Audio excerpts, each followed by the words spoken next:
महादेव जी कहते हैं, मेरे बच्चे, आज का यह संदेश तुम्हारे लिए अत्यंत महत्वपूर्ण है, क्योंकि आज मैं तुम्हें तुम्हारे प्रेमी की गुप्त योजना बताने वाला हूँ। इसीलिए धैर्य के साथ अंत तक इस संदेश को अवश्य सुनना।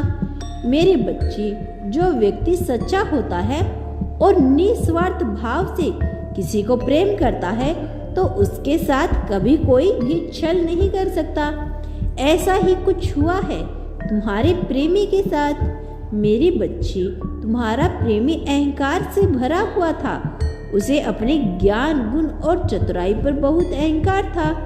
वह अपने आगे दूसरों के नहीं सुनता था। ऐसा ही उसने तुम्हारे साथ भी किया। बिना किसी कारण उसने तुम्हें बहुत दुख दिया, हर समय तुम पर क्रोधित किया और अपनी गलतियों को भी तुम्हारे ऊपर थोप दिया। मेरे बच्चे, तुम बहुत भोले हो, इसीलिए उसकी योजना समझ नहीं पाए। वह तुमसे दूर जाना चाहता था, इसीलिए जानबूझकर वह तुम्हें तकलीफ देता था, ताकि विवश होकर तुम सबम उससे दूर चले जाओ। किंतु तुम्हारा सच्चा प्रेम है, इसीलिए तुमने उसकी हर उद्धरता को सहन किया। मेरे बच्चे, उसने तुमसे पीछा छुड़ाने का कई उपाय लगाया, किंतु तुम्हारे इस निस्वार्थ प्रेम के सामने उसका हर उपाय असफल रहा। इसीलिए उसने एक नई युक्ति लगाई। वह धीरे धीरे तुमसे बात कम करने लगा। जब भी तुम उससे बात करने की कोशिश करते तो वह व्यस्त होने का बहाना बना लेता।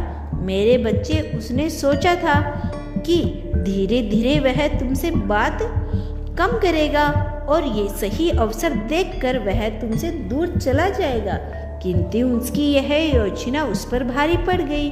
मेरे बच्चे, कुछ दिनों तक तुमसे ना बात करके उसे बहुत आनंद आया, किंतु इसी बीच उसने तुम्हारी कीमत समझ में आई।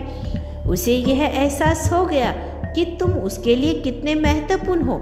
मेरे बच्चे, तुम्हारा निस्वार्थ प्रेम और भोलापन मुख उसकी समृद्धि में सदैव के लिए बस गया है। उसका अहंकार, उसका क्रोध तुमसे दूर जाते ही समाप्त हो गया, क्योंकि वह हर किसी पर तुम्हारे जैसा ही क्रोध करता और बदले में तुम्हारा जैसा व्यवहार की कामना करता।